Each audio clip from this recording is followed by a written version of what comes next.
O Peregrino, por John Bunyan. Capítulo 18, parte 2. Cristão. Então, ao que parece, às vezes você se via livre dessa sua aflição. Esperançoso. Isso mesmo.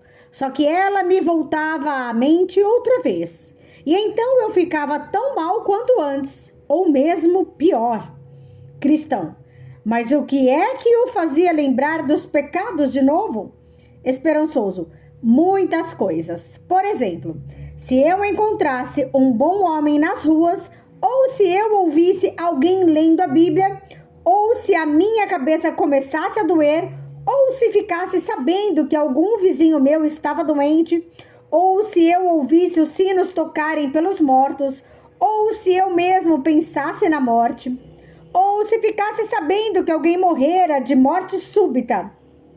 Mas especialmente quando eu pensava em que logo chegaria a hora do meu julgamento. Cristão. E você conseguia livrar-se com facilidade da culpa do pecado quando ela lhe sobrevinha por alguns desses meios? Esperançoso. Não. Com o passar do tempo, não. Pois essas coisas me dominavam a consciência cada vez mais rápido. Depois, se eu menos pensasse em voltar a pecar, embora os meus pensamentos se revoltassem contra isso, o meu tormento era dobrado. Cristão, o que você fez então? Esperançoso, cheguei à conclusão de que deveria esforçar-me por me corrigir, pois senão, pensei, certamente seria condenado. Cristão, e de fato se esforçou por corrigir-se? Esperançoso, sem dúvida nenhuma. Fugi não só dos meus pecados, mas também dos meus companheiros de pecado. E passei a dedicar-me a deveres religiosos, como a oração, a leitura, o arrependimento do pecado, o falar a verdade ao próximo e assim por diante. Fiz essas coisas e tantas outras coisas que nem posso relatar todas elas aqui. Cristão. E então passou a se sentir melhor? Esperançoso. Passei. Por algum tempo, mas por fim a minha angústia novamente me afligia, apesar de toda a renovação que me impus. Cristão.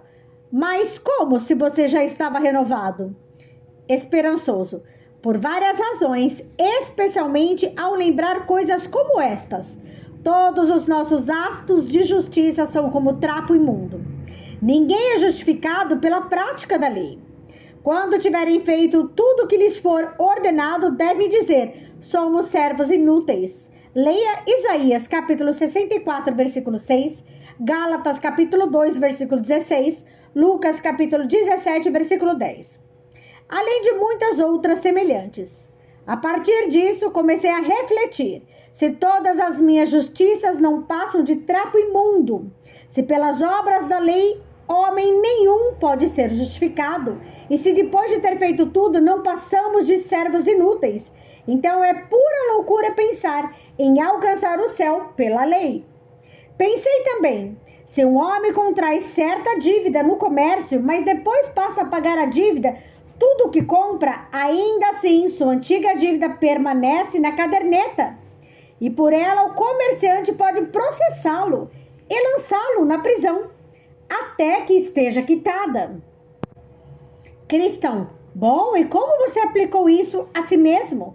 Esperançoso, ora, assim pensei comigo, por conta dos meus pecados acumulei enorme dívida no livro de Deus, e mesmo que agora esteja renovado, não conseguirei liquidar esse débito.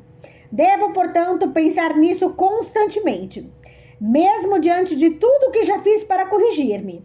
Mas como poderei livrar-me da condenação em que me enredei por causa dos pecados do meu passado? Cristão, muito bem, ótimo o seu proceder, mas por favor, continue. Esperançoso, outra coisa que me vem perturbando desde as minhas primeiras reformas é que, ao examinar detidamente o melhor que hoje faço, ainda hoje vejo pecado.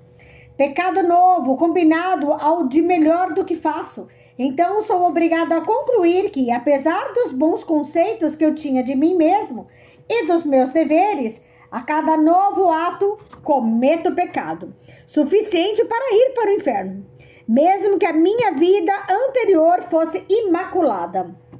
Cristão: mas o que você fez então? Esperançoso: o que fiz?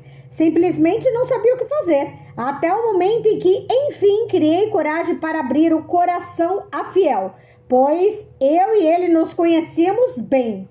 Ele me disse que, a menos que eu obtivesse a justiça de um homem que jamais houvesse pecado, nem eu mesmo, nem toda a justiça do mundo poderia salvar-me. Cristão: e você crê que ele disse a verdade? Esperançoso: se ele me tivesse dito isso quando eu me achava contente e satisfeito com as minhas próprias reformas, certamente eu o teria julgado louco por seu esforço insano. Mas como hoje percebo que a minha própria insanidade e o pecado que se une aos meus melhores atos, sou forçado a concordar com ele. Cristão: mas quando ele lhe sugeriu isso, você julgou que seria possível encontrar tal homem de quem poderia se dizer com justiça que jamais havia pecado? Esperançoso: devo confessar que a princípio as palavras me soaram esquisitas. Mas depois de conversar mais com ele, fiquei plenamente convencido dessa verdade.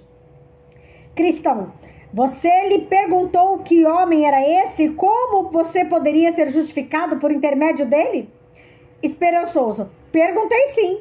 E ele me disse que era o Senhor Jesus, que estava à direita do Altíssimo. E assim disse ele: a única saída é ser justificado por ele, crendo naquilo que ele mesmo fez nos tempos em que viveu entre nós, para depois sofrer e morrer no madeiro. Perguntei-lhe ainda como é que a justiça desse homem poderia ser tão eficaz, a ponto de justificar outra pessoa perante Deus. E ele me disse que esse homem era o próprio Deus Todo-Poderoso e que o que ele fez, enfrentando a própria morte, não foi por si mesmo, mas por mim, a quem se deveriam atribuir os seus atos e a dignidade destes, desde que eu cresci nele.